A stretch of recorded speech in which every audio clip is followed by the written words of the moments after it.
Nós, obviamente, estamos acompanhando os desdobramentos, as articulações nos bastidores, essas convocações para uma possível manifestação ou manifestações no dia 7 de setembro, riscos de atos violentos e também, obviamente, no plano político, as articulações que estão acontecendo aí nos palanques regionais.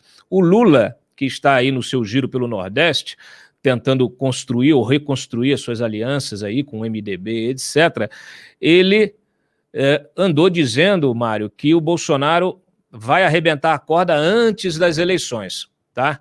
Ele acha que não vai ter nem eleição. Ele esteve lá com Tasso Gereissati, Cid Gomes, Eunício, está tentando reconstruir ali também a relação com o MDB, mas ele está defendendo a tese de que o Bolsonaro vai arrebentar a corda antes da eleição. O Bolsonaro diz que a corda já arrebentou.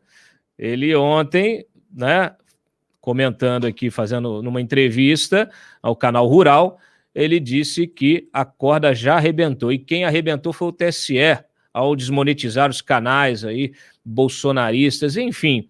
Tá essa discussão, a gente tem visto essa movimentação das PMs, os governadores preocupados, tentando articular encontros, inclusive o Bolsonaro não deve se encontrar com ninguém, nem com os chefes dos poderes, dos demais poderes, nem com governadores, está sendo orientado a isso, eu acho que nem ele teria vontade de fazer isso. Há uma avaliação de que um possível encontro com governadores acabaria servindo de palanque eleitoral, essa é a visão dele sempre, né, que tudo ele transforma em campanha. Então, não há diálogo, né, não há diálogo com a presidência da República, mas com os demais poderes está havendo aí uma conversa, né? Tanto com o STF, nós tivemos ontem o Lira com o Fux, enfim. Você, Mário, acabou de dizer, inclusive, que não acredita numa ruptura. Você acredita que pode acontecer, que essas manifestações elas podem, pelo menos, derivar em atos de violência e alguém acabar morto ou ferido, já que a gente está tratando de PM, indo para a rua, enfrentando o PM, que vai estar, vamos dizer assim, garantindo a segurança ali da Paulista, aqui da Esplanada? Olha, Cláudio, eu não sou futurologista, sou jornalista, né? O que eu posso dizer, tudo que eu posso falar é baseado em experiências passadas, né? Que nós observamos.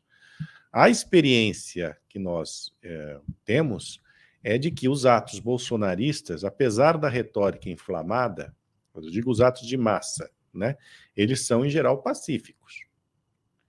Os atos de esquerda é que têm descambado para vandalizações, né? Isso é um fato.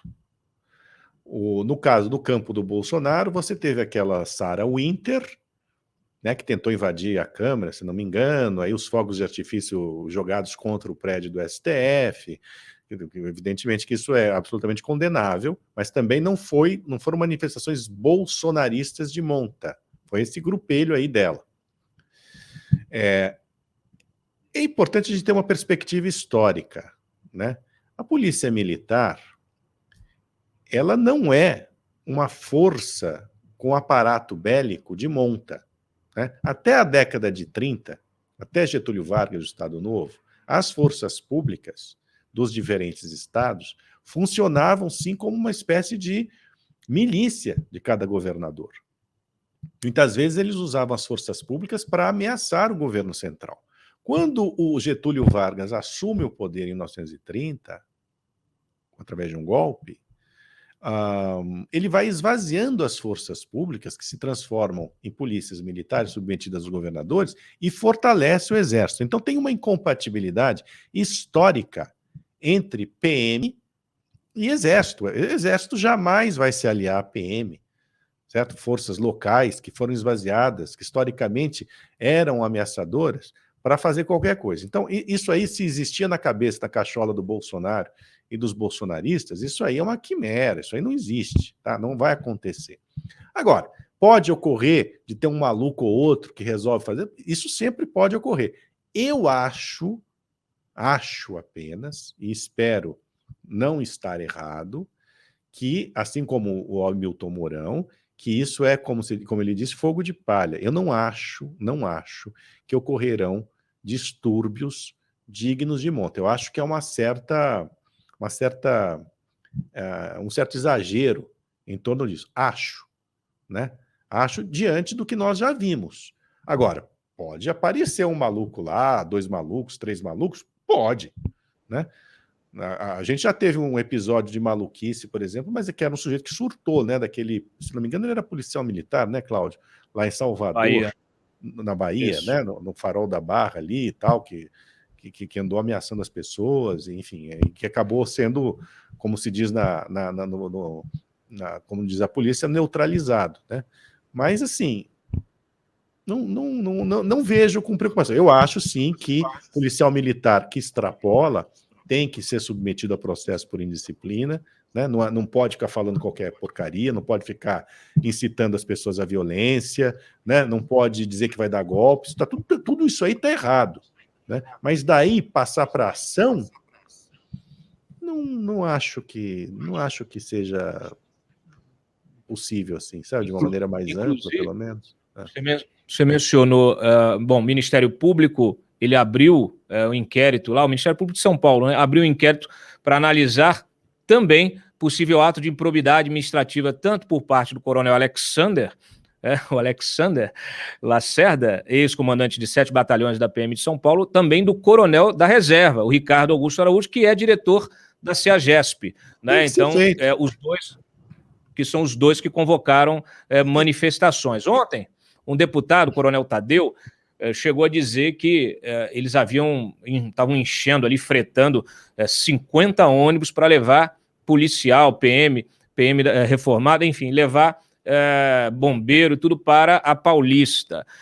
E a gente tem conversado com várias fontes do setor, inclusive eu conversei ontem à noite com uma fonte da inteligência da PM que me deu aí um sentimento, né? Ele me deu um panorama bastante amplo dessa história, né? Óbvio que há uma preocupação realmente de você ter confrontos que acabem desbordando na violência, em feridos e mortos, mas existem vários sentimentos, né? Existe o sentimento da base ali, dos praças, existe o sentimento da cúpula dessas corporações, naqueles estados, especialmente, em que o entendimento ali, a política do governador deixa a desejar, né, no entendimento deles, no sentido de valorização dessas polícias, no sentido de preservar vamos dizer assim, a autonomia dessas polícias, garantir salário adequado, ou até o Ibanez mesmo, ontem ele autorizou aumento aqui para a PM em Brasília, redução do tempo de promoção, só que o contingente, por exemplo, da PM em Brasília, Mário, ele, que é previsto constitucionalmente em função do Distrito Federal, ele caiu de 18 mil para 10 mil policiais. Então há realmente uma insatisfação, e que essa insatisfação ela é capturada pelo Bolsonaro por esse discurso político, e essa gente acaba virando massa de manobra para Bolsonaro. Foi o que aconteceu no Ceará, em 2020, quando o Cid Gomes também, o aloprado, jogou uma retroescavadeira em cima dos soldados amotinados que estavam ali no batalhão em Sobral. Então, assim, eu acho que as motivações, Cláudio, são muito menos ideológicas e muito mais corporativistas. Você entende? Assim como aconteceu no Ceará. Que os caras estão insatisfeitos com as condições de trabalho e tudo mais, sem dúvida. Que o Bolsonaro e os bolsonaristas alimentam essa insatisfação, sim. Mas daí a ser uma coisa política, você entendeu? Quer dizer, olha, as polícias militares são bolsonaristas porque elas acreditam que a democracia é o pior dos mundos, que é preciso ter um ditador lá, que as Forças Armadas vão se aliar e vamos fazer todos ali uma tomada de poder. Isso não existe. Posso lhe garantir que isso não existe. Agora, de fato, como você falou, determinados estados, por exemplo, o próprio Ceará, né, onde os Gomes lá imperam, né, e os prepostos dos Gomes, pode ocorrer ali uma confusão maior, até porque os ânimos são mais esquentados, né? Lá para cima, a coisa ali, o bicho pega, né? é mais complicado mesmo, né? Nesses estados do Nordeste Menos e tudo mais. institucionalidade, né? Quanto menos institucionalidade, pior, Quanto né? menos institucionalidade, quanto mais tem coronelato e tal, a vida fica mais complicada mesmo, né? Agora, não acho que a gente corra um sério risco institucional, você entendeu? De ruptura. Não creio, não creio. Maluco pode atuar? Pode. Agora, não acho que vai ser uma batalha campal e tudo mais. E vamos voltar a falar do retrospecto. O retrospecto mostra que os atos bolsonaristas, apesar da retórica violenta, eles não resultam em atos violentos. Então, se a tradição for mantida,